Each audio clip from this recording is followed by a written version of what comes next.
There we go. That'll work. So when my name is Dr. Chris Montanaro. When I was in the group with everybody, there just started to be dozens and dozens of questions about the entire process going from being a chiropractor to a nurse practitioner.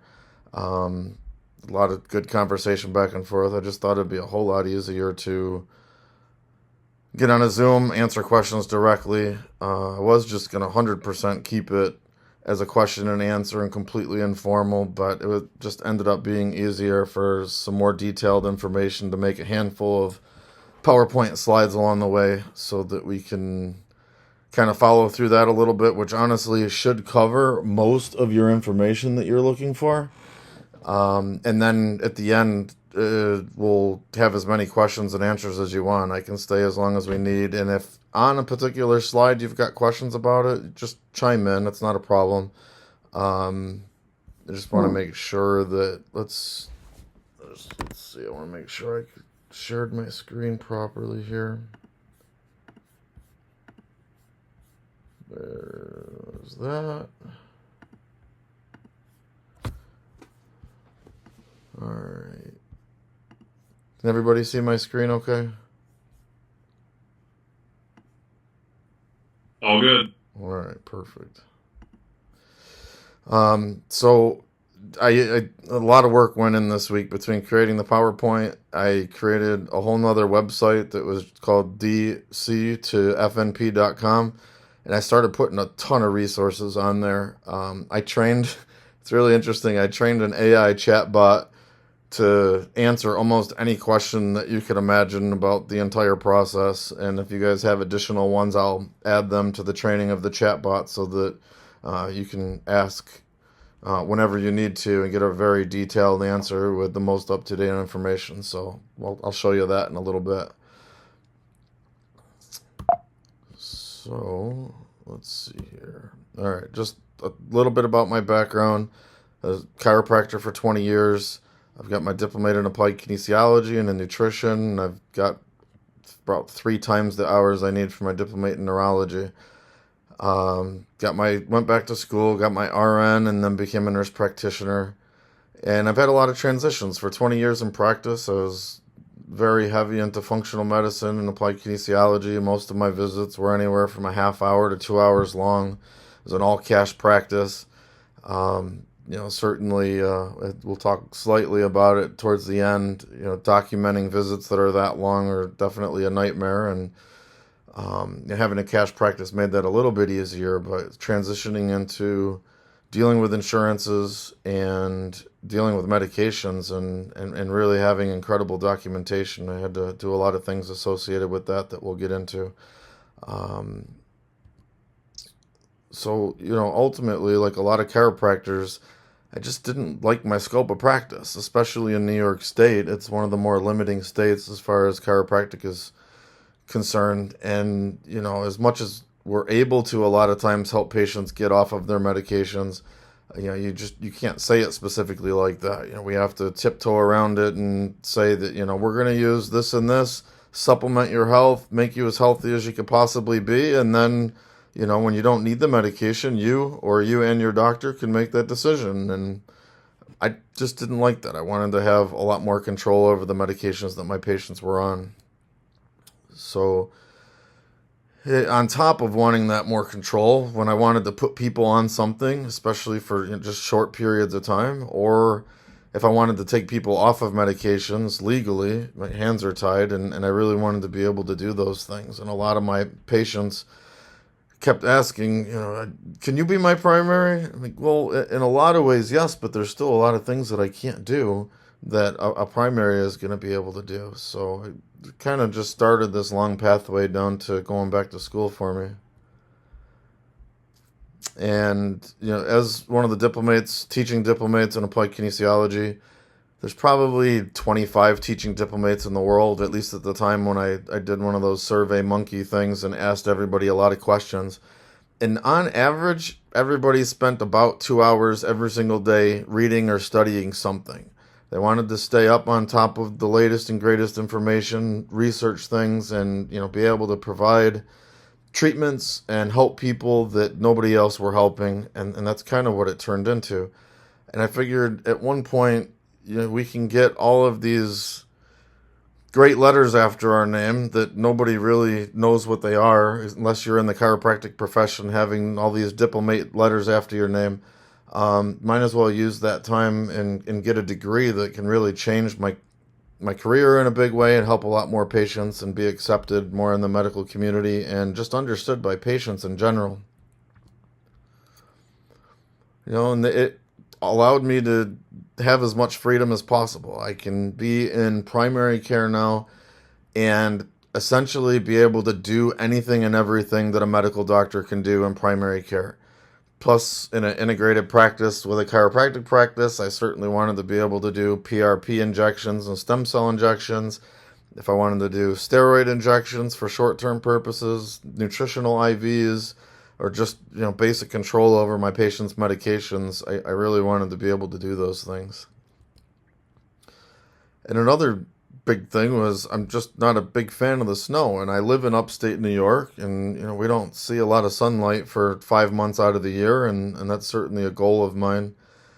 And teaching continuing ed hours across the country to a lot of doctors, a lot of chiropractors, not many of them went to school saying, I can't wait to run a business. I want to do all of the business related stuff. Usually it's more on that empathetic side where they want to be in the treatment room actually helping patients.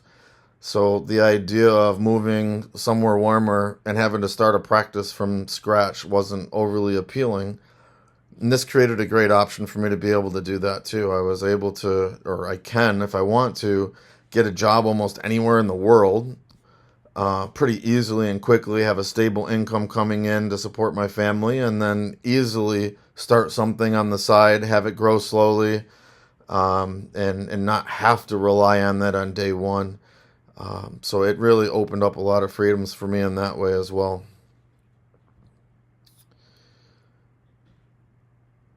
And at the end of the day, all of those things that I wanted, it ultimately took me roughly a 2.5 year period of time. Going back to school, you get your RN license first, and then you continue on and get your nurse practitioner degree and get licensed that way. So, 2.5 years in the grand scheme of being in practice for 30, 40, 50 years, it ultimately flies by pretty quick, and it just gives you so much more freedom.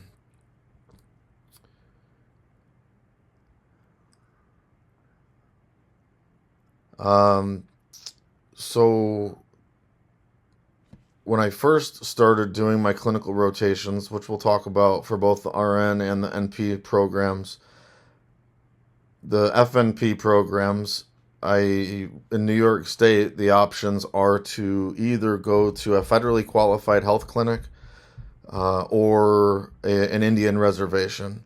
Otherwise, I wouldn't be able to go into most any other clinic settings or hospitals in that sense if they weren't in those particular two groups.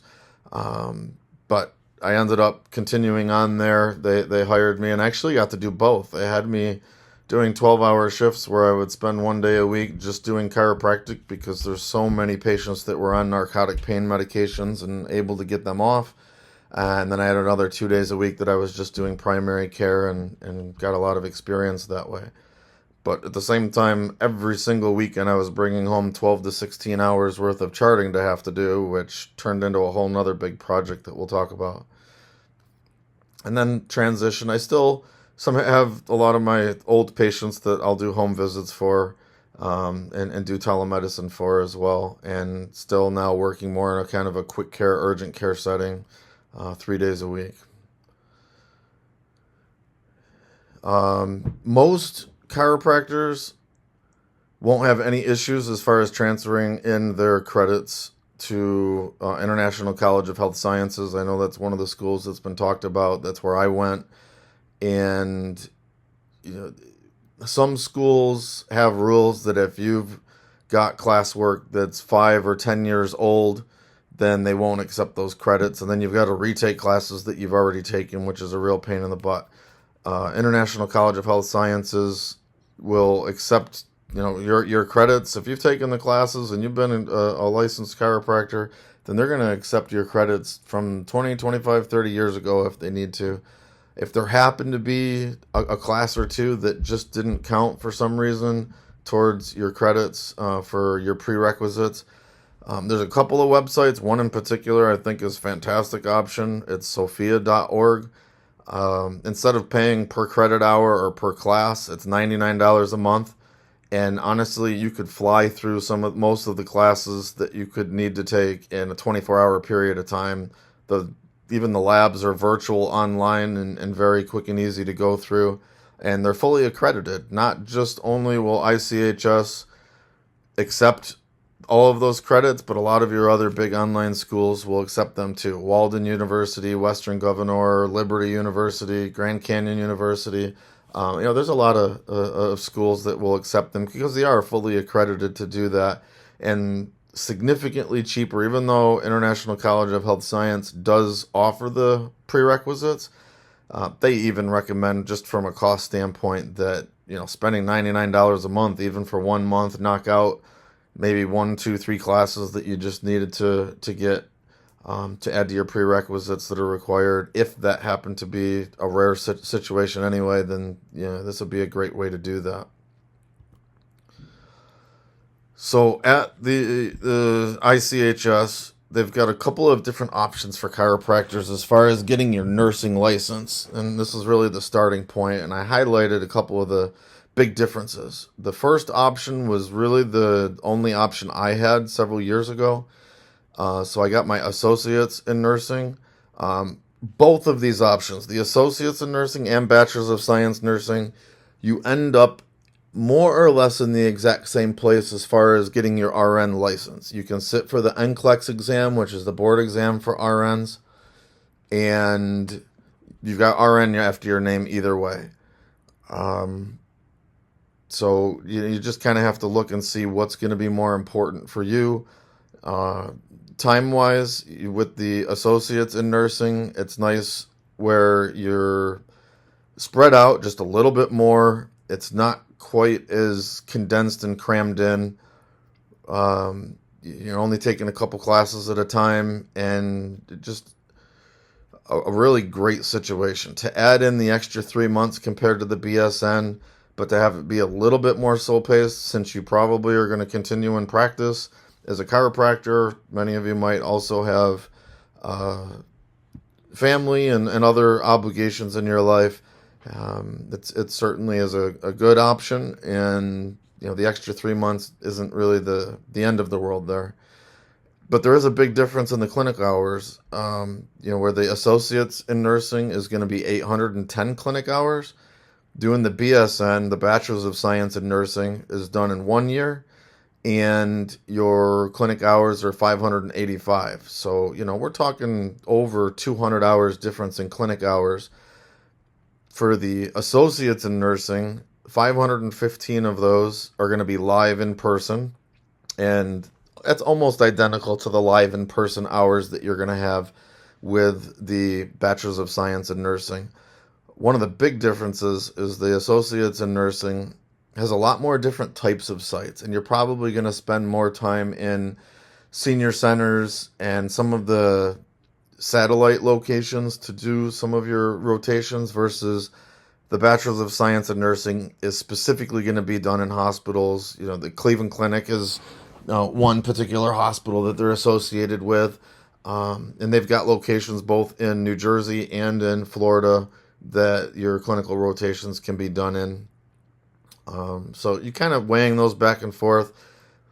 With the Bachelor's of Science in Nursing, there's all of the same classes from the associates in nursing, plus several other mandatory classes to be and have your Bachelor's of Science in Nursing. They are specific nursing classes. If you wanted to stop at a Bachelor's of Science in Nursing and you wanted to work in a hospital setting, there's some administrative roles that you'd have some advantages to. I'm not sure that beyond that it offers a whole lot of advantages, because you can go right from your associates in nursing, and with our advanced chiropractic degrees, go directly into the Master's of Science in Nursing for your nurse practitioner degree.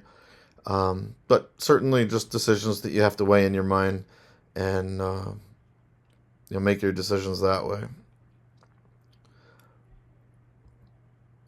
Just as an example of the associates in nursing, this is the days that you have to be essentially on campus or at one of the clinic locations. So very first semester, there's going to be let me admit somebody real quick. So the first semester, fundamentals of nursing, there's going to be 13 days that you need to be on campus. They don't technically have to be consecutive days.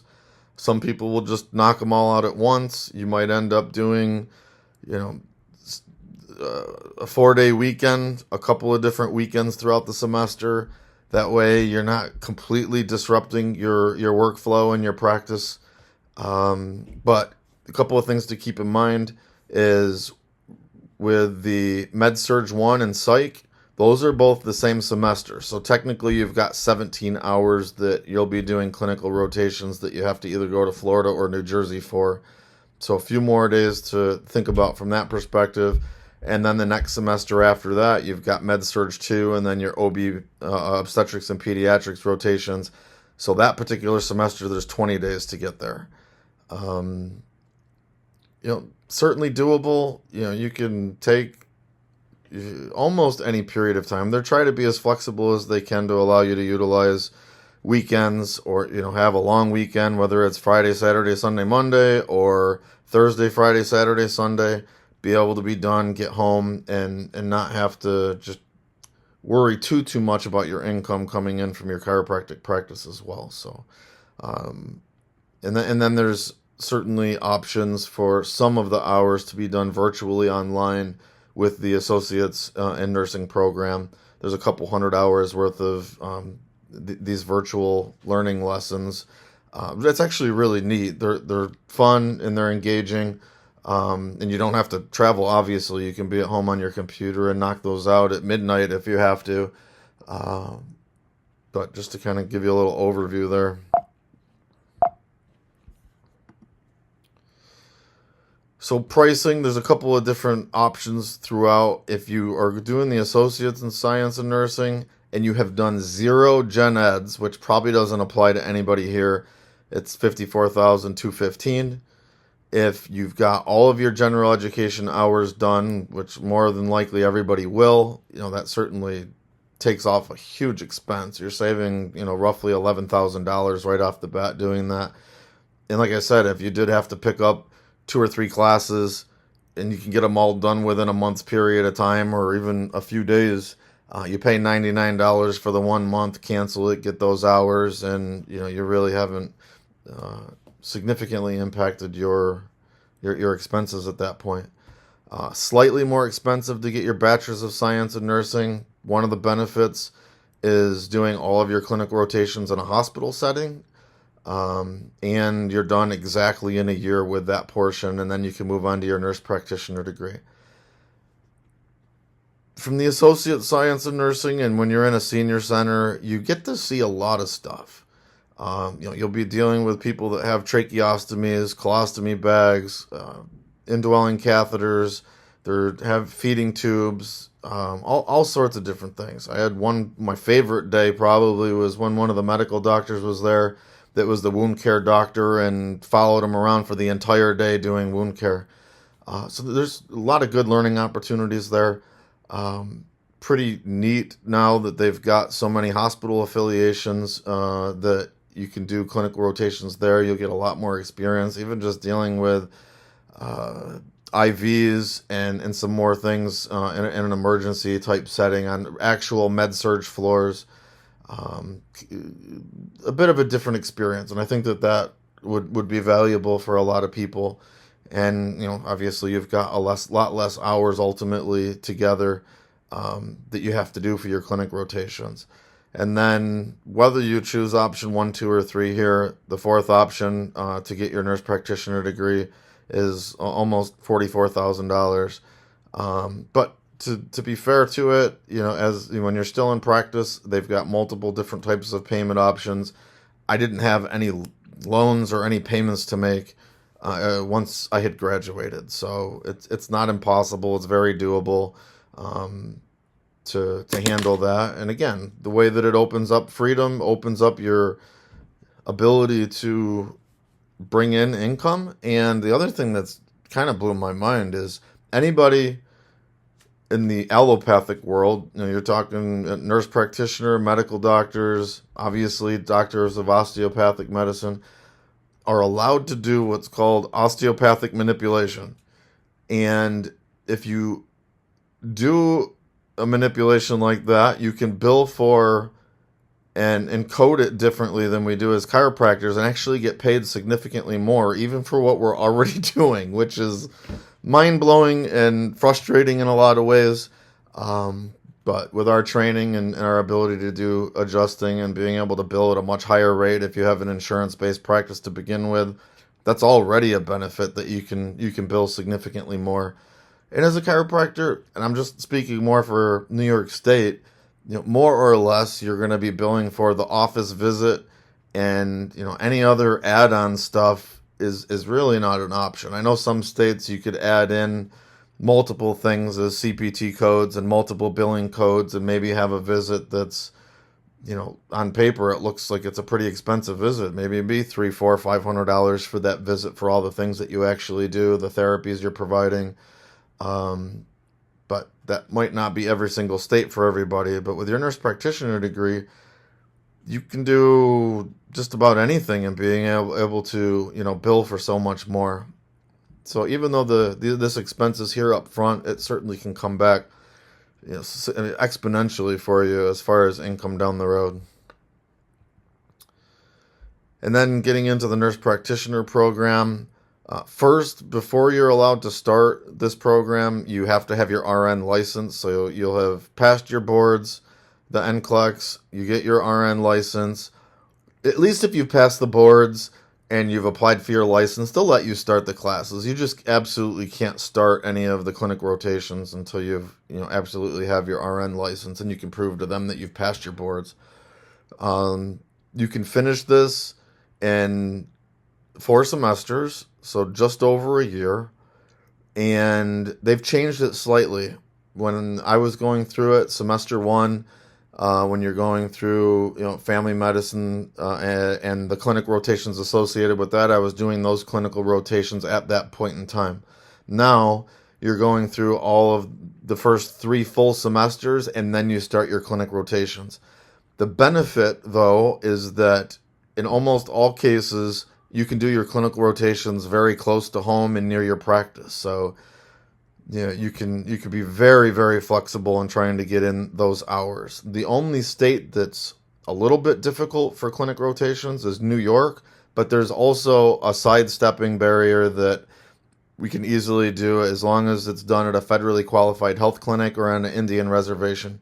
And when you look up federally qualified health clinics, there's dozens and dozens of them around in most areas. So even then, that's not a hard thing for people to be able to find. If you have a nurse practitioner that or over the next couple of years, you get to know well, you can certainly, they can be approved through the school and you can do your clinic hours under them locally in a very easy way, which just, it gets so much easier, honestly, once you've got your RN. The RN is the more frustrating side of the equation, and we'll get into a few of the reasons why in just a little bit. And the clinic hours specifically, they likely will be going up just to make sure that they're always exceeding the standards that are put out there for accreditation purposes. But as of right now, you need 540, you need 540 clinic hours for your clinic to be able to graduate and get licensed. And a lot of questions had come up originally related to vaccines, and there's a reason in New York State they even got rid of the religious exemptions for children to be able to go to school. So the only real option at that point in time is to fully vaccinate your child or homeschool. And without getting into too much detail down that world, I go down the homeschool route. So, going back to school full time practice, doing homeschool related stuff, it's all doable and manageable without a doubt. And I'll show you some really neat resources that can make that process a whole lot easier. There are a few things that are not negotiable whatsoever, and you either have to be able to show your vaccine records, or you just get blood work and you can prove that you've got the vaccine titers for MMR, varicella, Tdap, and hepatitis B. Dependent on the site, whether they require the flu shot or not, almost always they do, at least in the wintertime. In the summer, most places don't really care about that as much. And then related to COVID, there are possible exemptions too. It just depends on the clinic site itself that you're going to be in. And with that, I don't want to get into a big political discussion, but it certainly looks like we're moving in the direction of less strict mandates related to vaccine requirements than more strict mandates at this point. So I think that'll just get easier and easier. And I do a lot of pre-employment physical exams for people that are working at senior homes, I've got 4 major hospitals around where I'm at now, and none of them absolutely require the COVID vaccine in those settings. They do always, no matter what, they're asking for MMR and varicella. But I've never had somebody that absolutely required the COVID vaccine. So I know one particular individual was concerned about that in the chat group on Facebook that associated with COVID. So that's kind of the scoop on that. And then, it's really important to manage your expectations in relation to going back to school and what it's going to be like being in these classes. First off, if you've been in the chiropractic world for a while and you've had to renew your license, you're getting continuing ed hours. And there are a lot of amazing seminars that we can take from absolutely world-class speakers.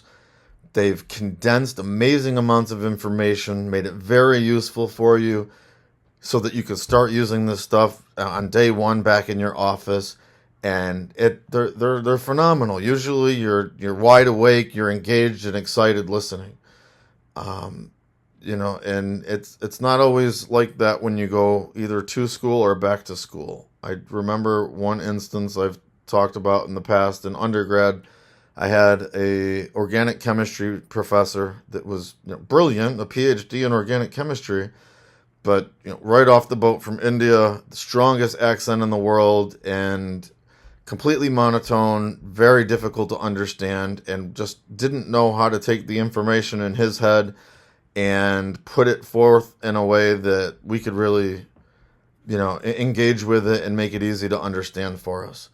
And that can be true when you're going back to school, both on the RN and nurse practitioner side of the equation. So, if you're expecting always, no matter what program you're in, to have world-class speakers, everything's going to be laid out the same way you're used to in seminars from world-class speakers. There'll probably be some phenomenal professors that you absolutely love and have long-term relationships with, and some that you're just like, why are you even testing me on this? You never even talked about it in class.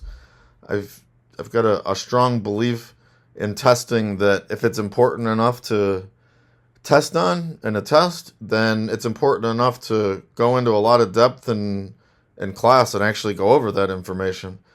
And a lot of nurses are kind of an old school mind frame that, well, we had to read all these 500-page textbooks, and we expect you guys to do all that and to find this information for yourself.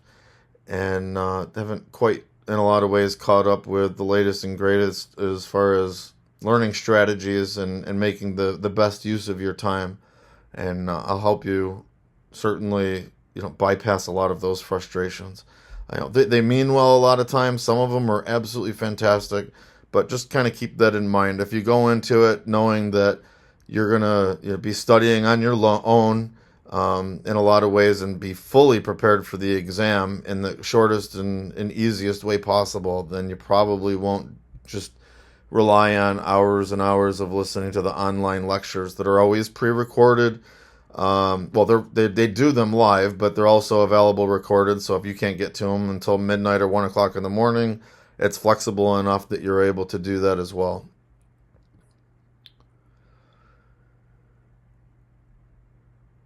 And we covered most of this slide already. So, me personally, I'm not someone that's going to read a textbook from beginning to end and be able to regurgitate all of that information in a perfect way. I don't have a photographic memory by any stretch. And I'm more of somebody that if I could watch a 5 or 10 minute video on a subject, especially if it's been scripted, covers the most important information, it could even diagram it for me, draw some things out. This is doing this, and this is why we need to know it. This is what you'll likely be tested on. I just study so much better that way, and it's a lot easier to retain for me. I like bullet points, and reading through paragraphs and paragraphs of text is just not an easy way for me personally to study. And I've even had times in my life where in nursing program where you could even have an open book quiz and you're reading and you've got the book in front of you and you can't even find the answer. Just a lot harder situation from that perspective. So that's why I've put together a whole bunch of resources for you guys that'll make that a lot easier.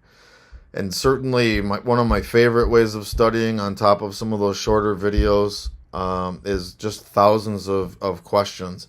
There's a lot of different test banks that are out there for every class that you're ever going to take between the RN and nurse practitioner programs, and they've got thousands of questions you can go through. And the thing that's really cool is not just the questions, but each answer has a rationale as to why it's a right answer, why it's a wrong answer.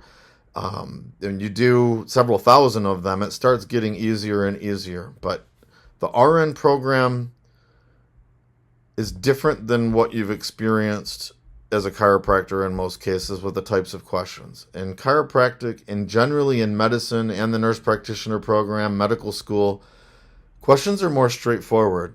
There's always one right answer, more or less, that you're looking for, and much, much easier board exam for the nurse practitioner side. On the nursing side, you could have a question with 5 absolutely correct answers, but you need to pick the single best one. And there's a lot of different hierarchies and step protocols and things that are involved that you need to know. And it can be really frustrating. You're like, but this is right. And, there really truly is a single right answer in a lot of times. And that takes a little getting used to. But if you're going through a lot of test questions and the rationales, that'll help you bypass some of those frustrations and ultimately bypass a lot of wasted hours studying as well. So capitalize on all available resources. And, even now, if you start the application process, there's things you could do even for 5 or 10 minutes every day that over the next 2 years would just be phenomenal for you and make your life a whole lot easier. And several of those resources are completely free if you just spend, that 5 or 10 minutes every day. There's one example is the website that I put together. You can take a screenshot of it if you want. I literally created it this week, so it's more on the bare bones side, but still a lot of great information in there. DC-to-FNP.com. I've got an AI chatbot on there. It's a free thing to sign up for, and you can ask just about any question that you could imagine about this entire process and my experiences and resources that we have available, and it'll be able to answer every one of those things. There's a forum on there that we can all communicate through. There's tons of different learning resources that I've already got put on there for you. And then the executive vice president of ICHS, she's also the chief operating officer for the school. That's her number that she can be reached at, and you can also email her direct questions as well. She's always willing to help and usually gets back to people very quickly. So make sure you get a screenshot of that. I can come back to it if you need. Pretty easy to remember, DC-to-FNP. Then I'll show you that website. Actually, let me see if I can bring that up real quick. Just a brief look, and I even just super quick little logo that I put up on there. A little bit of information on the bottom. You put in some of your brief information. There's no credit cards. There's no cost. You give a membership, and then once you're logged in, you'll see all these things at the top. You got an AI chatbot. Go to that page, and right here you can ask anything that you want, and it's programmed to answer all of those things for you already. Frequently asked questions. Honestly, most of them I recommend that you go to the chatbot. I've got preparing for your clinical rotations, a whole bunch of information that helps with that. Resources, which I'll show you briefly. I've got website. This one in particular is one of my favorites. I spent a lot of time on Nurse Sarah's website and watching a lot of her videos. Everything's free, and it covers 98% of everything you need to know in the nursing program. Very easy to listen to. She's drawing things out on the whiteboard or demonstrating the procedures for how to deal with somebody that's got a trach or a feeding tube. It's phenomenal. We've got Osmosis, which is chunked down information in videos where they draw things out for you. One of my favorite websites, especially when you get into pharmacology and going through all the meds. You know, the pictures, the short animations, and the really high yield information, the most important highlights you really need to master. That's all in there. I love UWorld and their test banks and rationales. That's one of my favorites. And then when you get into the nurse practitioner program, Sarah Michelle at mpreviews.com, she's got both board review and nurse practitioner exam questions to go through with rationales. This is one, it's not expensive. It's like $15 a month. And if you started that now, and this is one of those, reading EKGs, even after graduation and you get out into the field and you talk to most nurse practitioners and even a lot of medical doctors in the field, this is not their strong suit. And if you even watched 2 or 3 of these videos a week, which are pretty short videos, over a 2.5-year period of time when you're getting your licenses, you'll be so far ahead of everybody when you can really master the reading EKGs. You'll thank me and thank yourself that you did that. Absolutely. APEA, another great website. The main woman who runs that, her name is Amelie. She's a sweetheart and is absolutely one of those people that's a world-class lecturer. She's got one of the absolute best board reviews in preparation, and I knew that listening to some of her videos and how much board reviews helped me during the entire RN program. So I actually owned the subscription to her board review throughout the nurse practitioner program and spent most of my time studying that material as opposed to even the material in class. There's a huge advantage. There's websites with flashcards. Repetition is definitely my thing. And, being able to get that repetition there goes a long way. And ATI is a website. You'll probably have a lot of your own online exams that you're doing at home. And they also have tons of test bank questions with answers and rationales as to what's right and why on there as well. So we've got all of that information in there. Even when I was in school, the RN program, there's pharmacology. And in the nurse practitioner program, there's advanced pharmacology. The pharmacology course in the RN program, I don't even think that the nurse who taught it at that point in time, who's I don't think there anymore, didn't have a strong background in pharmacology, but she really knew her math.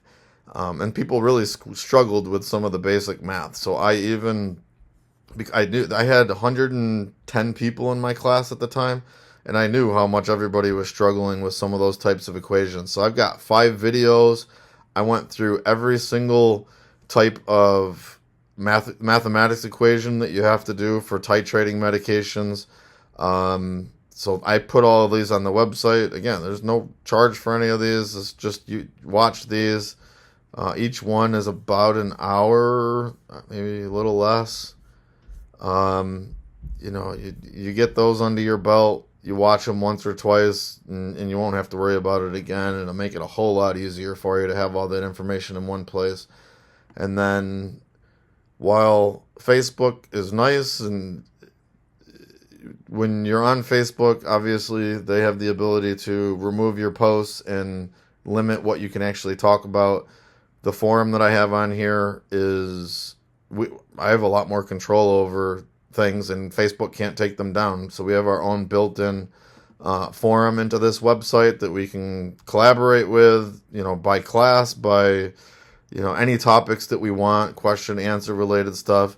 So literally just got this on here this week, so there's not really a whole lot on here or members just yet, but we'll be able to utilize this in a pretty free way.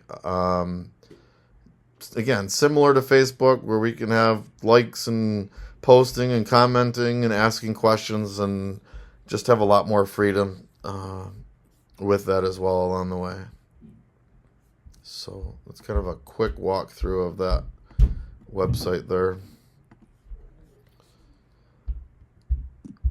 We already talked about the question banks. I think it's one of the best things that you could be doing for preparing. You could read a chapter over and over and over again, but until you read it in a question format, be like, oh, that's the difference between this and this and this. Really helps distinguishing finer facts and really honing down your skills for answering the questions.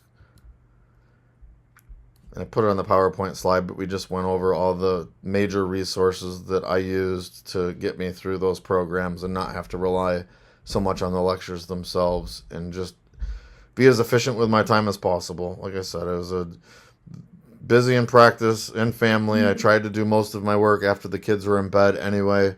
And, it's, like I said, roughly a year for the RN program and another 20 months for the FNP program. So you kind of suck that up, work hard, but be efficient as possible. Then, you certainly can get through that and worth it. One thing I will say, at least from my point of view, I wanted to go into the program and kind of empty my cup and my ego out. You go into it, and yes, I'm a doctor. I've got multiple diplomates and a big background in general. I had even gone to medical school for a bit. There's still a lot that's different between the chiropractic program and what you're going to get in the RN program, especially when you get into emergency medicine. All of the different procedures, all of the different steps and protocols that are involved, the hierarchies that are involved. So there's still a massive volume of information that you need to be able to sift through and know. So very important there, in my opinion.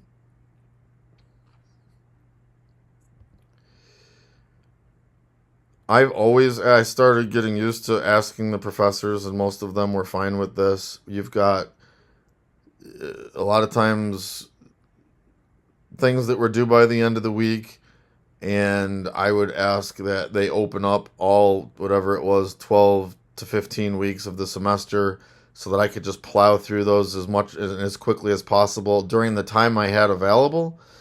And then I didn't have to worry about it when I was on campus doing any of my clinical rotations, because it's lousy if you're going to go do a 12-hour day or an 8-hour day in a clinic rotation, and then you've got to come back and have additional coursework that you have to have done by the end of the week.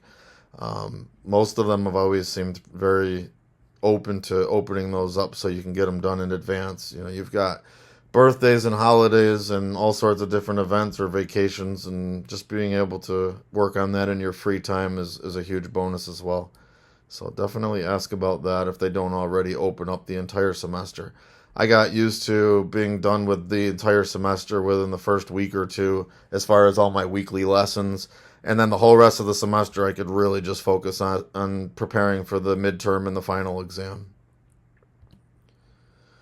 Is it worth it in the long run when you add in the expenses, the hours, the, time that is away from your family and your practice? I think so. Absolutely, it's 100% worth it. It's just, got to be something that is in your heart and desire to want to do. You've got to have the right reasons that you want to do it for yourself, for sure. I'm going to quickly jump into one other quick thing. We had talked about, when I was in primary care and I'd bring home 12 to 16 hours of charting to have to do, that really kind of impeded on that quality of life that I was looking for when I graduated, spending that much time charting. And that's probably, for most practitioners, the thing that they like the least. It's hated by pretty much every practitioner out there. So I ended up developing an AI medical scribe called Charting Hero. And instead of bringing 12 to 16 hours of charting home, every note is typically locked within minutes, and every note is absolutely done by the end of the day, and I never have to bring a note home ever again, which is phenomenal. Reduces a lot of time, stress, and then you really get to just focus on your patients and not have to be scribbling notes or remembering, a dozen, 2 dozen, or more patients, depending on how many you see during the day. When you sit down later that day or over the weekend and you're trying to remember details about each one of them, a lot more difficult. So easily spending that 12 to 16 hours, missing family dinners, bedtime stories. And I even had a situation, my son would even come up to me and be like, "Dad, can we do this?" And I'd be like, "Yep, give me 5 more minutes. I just got to finish this one chart." And it would turn into 2 or 3 hours later that I needed to get my work done. And that just wasn't ideal. So I ended up creating Charting Hero that really changed and saved all of that. And it's really 3 simple steps. There's a lot of really neat functions built into it, but as long as you've got a phone and you can hit start, pause if you need to pause and leave the room, and then end it, you're going to end up with some of the best notes that you've ever seen and more detailed notes than you've ever had in your life. And it can handle and distinguish between a number of different people in the room. Where I'm at now, we could have dozens of different language interpreters involved, and I never have an issue with interpreters in the room or multiple family members. So that's a really neat situation. And then I get to go home and not have to worry about my practice or charting or pretty much anything else at that point. So once you hit end, the entire note is ready for you in about 2 minutes. There's an electronic health records that a lot of hospitals have because they're the only ones that could really afford it. Like the minimum buy-in for Epic is something like $10 million. So most private practices are never going to have something like that. But one of the huge features people love about Epic is their dot phrases and smart buttons. I built that into Charting Hero so that we had those functions. All sorts of reminders and checklists that I can show you briefly. Based on the visit, the AI understands enough about the visit and what you're doing that it'll even recommend ICD codes, CPT codes. There's a lot of great analytics. When you're done, it'll summarize the whole visit, everything for recommendations or patient education at the end. If you're prescribing nutritional supplementation, if you're prescribing medications, it's all listed there. All the dosages that you wanted, and you can email that to the patient and add in any other patient education links, videos, whatever you want directly, and have your notes locked before you get home. And on there, so I've taught continuing ed courses for almost 20 years now with my diplomate in applied kinesiology and nutrition and functional neurology and functional medicine courses. Instead of what I normally had charged patients or doctors that were taking those classes $3,000 to go through even the 100-hour course in applied kinesiology, I took all of those courses, and it's just included with Charting Hero, which just offers a lot more value there for continued learning and a lot of great resources there. So that's pretty neat. And ultimately giving you your nights and weekends back, a lot less burnout when you're not spending 12 or 16 hours doing charting and completely burning yourself out. Makes a real big difference. And this is how we feel. We wish that we could clone ourselves and have 400 arms that could do things all at the same time. Charting Hero for a lot of providers really makes a big difference for that. The cool thing is that you can cancel anytime. It's not like there's a long contract of any kind. There's zero penalties for canceling, and ultimately, there's a free 24-hour trial. So you don't even need to put in your credit card, your name, your email. You have an account for 24 hours. You get to play with it for the day and find out for yourself if you like it or not.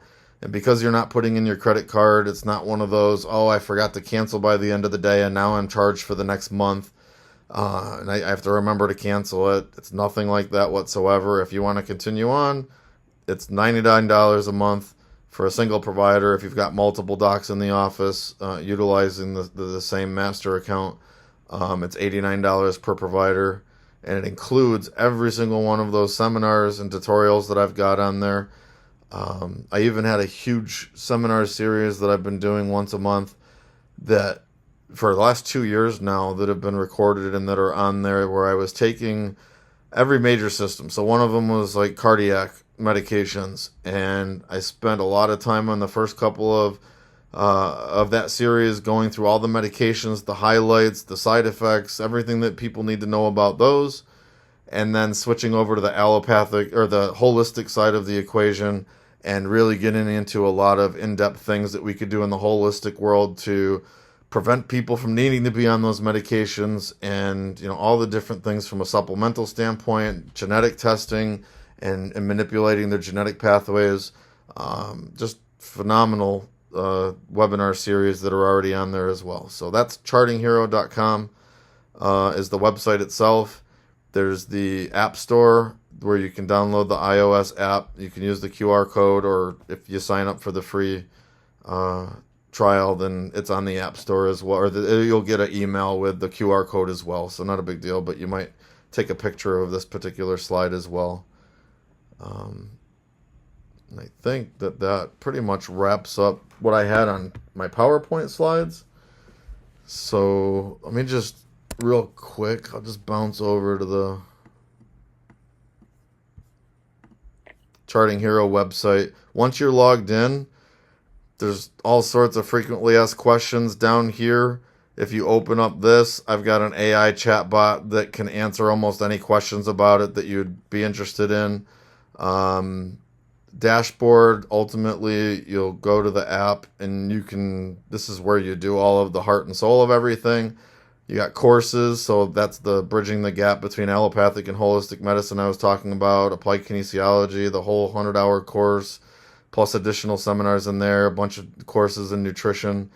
There's a forum on here as well, plenty of support, but whether you're asking the AI chatbot, you can add support tickets using the forum. You can pretty much access anything that you need at that point. So a lot of really cool information there as well. So that's the summary of the highlighted information that I think most people are super interested in, but I'm absolutely open to any and all questions that you guys have or need me to repeat.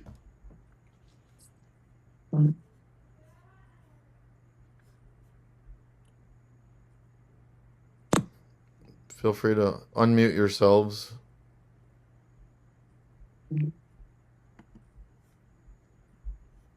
Hi, Chris. Thank you so much for this presentation. It was really helpful. It clarified a lot of the questions that I had. I'm sure you've gone through the program, obviously, the traditional way, but I know that ICHC now has an accelerated program.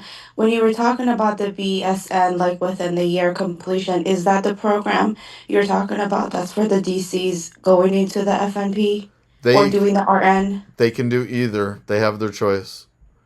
You can Okay. get the associates, and it's a slightly longer, 1 year and 3 months versus a year, and you get an associate's degree versus the BSN is 1 year, and then you have your bachelor's of science in nursing. I really, at this point, every bit of research that I've ever done and out in the field, unless your end goal was to be an administrator in a hospital, I don't know of any specific requirements or reasons why you absolutely have to have the BSN. But if it fits better for you that you want the BSN, it's got less clinic hours you have to deal with.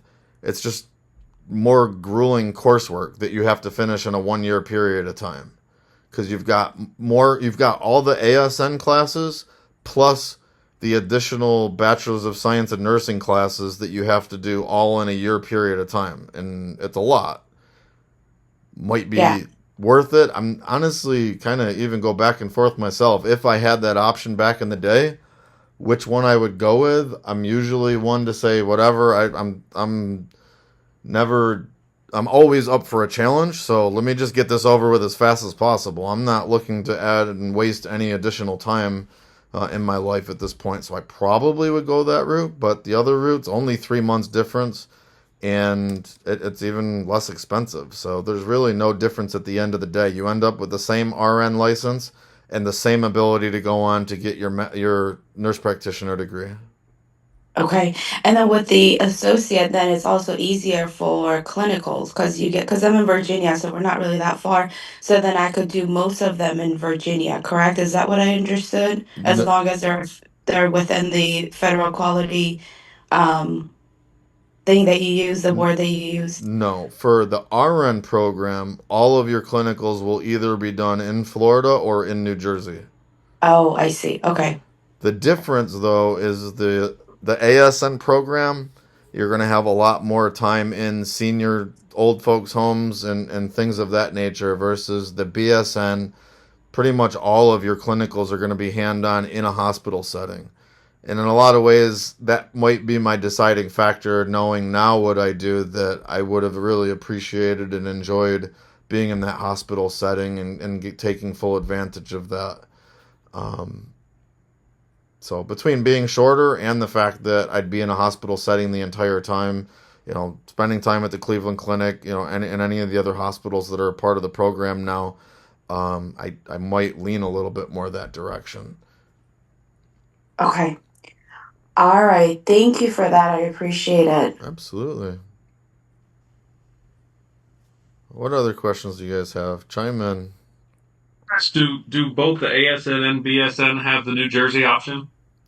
Yes, I believe so. Okay, because I'm in PA right by the border, so that's better than Florida. Yep, I believe that that's correct. And then to kind of piggyback off of the last question, once you get into the nurse practitioner program, that's when 49 out of the 50 states, it's very easy to get your clinical rotations close to home, which is Okay, beautiful.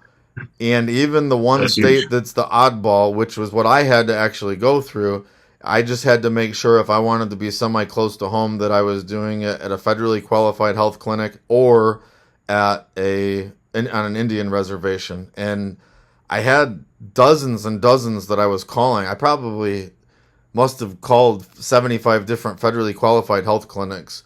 And it was right in the middle of COVID when this was happening. So it pretty much was turned down everywhere. And there was one particular place that was a 2 hour drive from home for me, but only a 1 hour drive from my parents. So I would drive back and forth, but I didn't have to get a hotel room. I didn't have to fly anywhere. And I could still keep my practice open, and I managed it for the short period of time that I had to do that. But I'd say in most cases, almost everybody's going to be able to stay in your own hometown and just get in the clinic hours on days that you're not actually in practice. Now, if you're practicing 5 days a week as a chiropractor, you might need to manipulate your office hours a little bit to fit in your clinic hours. For me, I was doing Monday, Wednesday, Friday in my office, and I was always doing Tuesdays and Thursdays as my days that I would go to the do my clinic hours.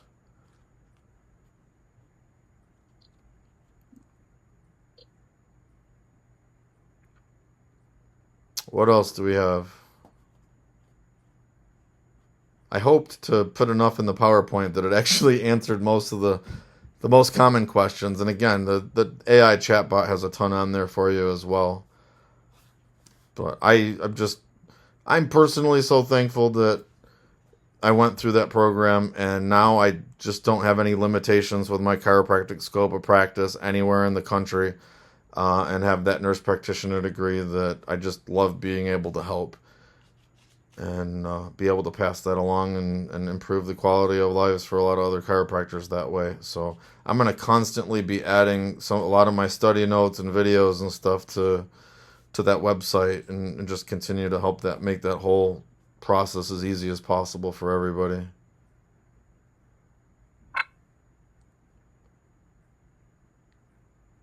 Anything else?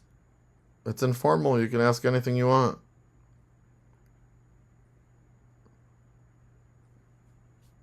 Can I ask one more question? Yeah, I'm sorry, I know please. I'm asking a lot of questions. I'd With the love it. clinicals, did you mention that it can be done at the end of the trimester? Because I believe it's trimester based at this point. So you go through the classes, and then at the end of the trimester, you go to Jersey or Florida, and then you do your clinicals within the BSN program.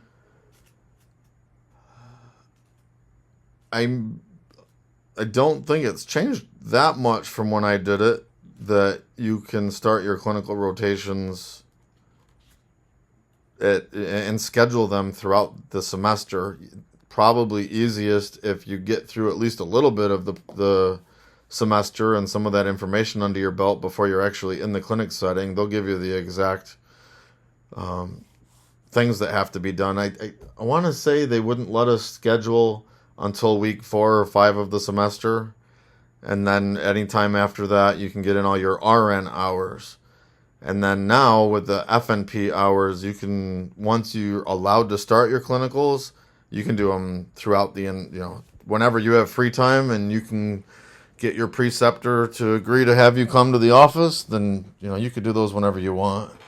It used to be when you would do like family medicine 1, I would be in a family medicine clinical rotation and I could start that right from the beginning of the semester. They just found that they preferred that you had that information under your belt prior to actually being in the clinic. So now, instead of starting clinicals, in the second semester, actually, the first semester of the NP program is three major classes that are pretty tough. Once you get those 3 out of the way, the rest of the program's much easier, and that's when you get to really was able to start your clinical rotations. Now you just have the classes that we did, and you do your clinical rotations after the first 3 semesters.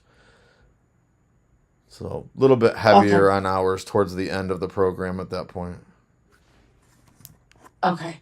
Maybe I misunderstood. Maybe that was for those individuals that have actually to go to Florida, and then they can just do it all at, like, go through the classes online and then fly, do the clinicals at the end of the trimester. Yeah, you can do that for the Okay. for the All RN right. program.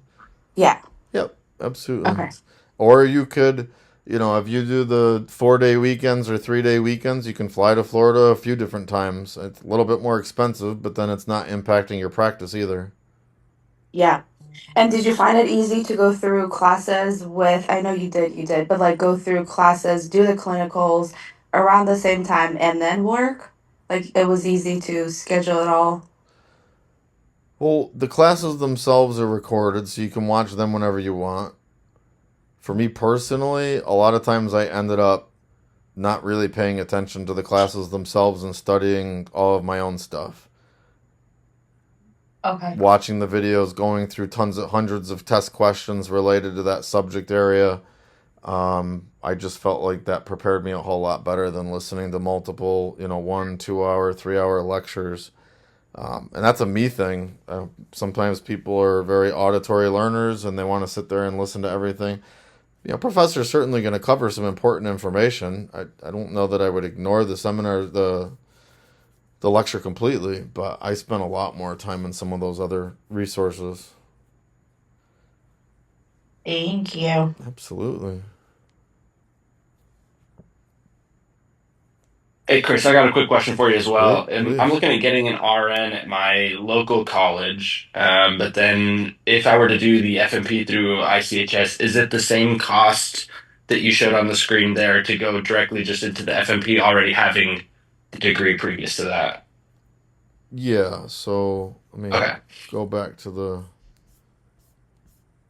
slide here just so I have that right in front of me. this slide right here. Mm-hmm. So you'd come in with your RN. So all you would be doing is right here, the FNP Sure. program, 43,800. Cool. Awesome. Yep. That was just my only question. Appreciate it. And they actually have a program now that I didn't have. None of my classmates had available. What do they call it? It's called Clinical Match Me, and the I guess they partner with this particular group, and they help you find uh, a preceptor in your area if you don't have anybody in mind already yourself, and so that is a whole lot easier to be able to find people than originally when the program was first going. Because when I was going through the program, yeah, they were still in the middle of the accreditation process. We graduated, and there was still a year before a lot of people were able to take their board exams and officially have graduated from an accredited institution. Now that everything's fully accredited, getting your preceptorships are significantly easier.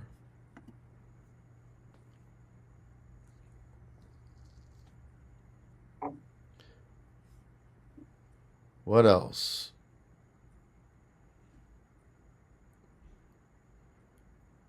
All right. If nobody else has questions, I will be available. You can try to chat up on the forum on the website a bit. You'll be able to connect with me. Use the AI chatbot, and I'll be continuing to try to help as much as I can. Reach out to me. I'll have a way that you can send me an email too. But using that forum will be a great way to do that, and we'll go from there. And if you guys get the opportunity, again, if you don't mind at least even trying it out, so worth it with the time savings. Just giving that AI scribe a try for yourself. You'll love it, both on the chiropractic side and the NP side. But other than that, I appreciate everybody that showed up today, and enjoy listening to all the other stuff that I've got available there for you.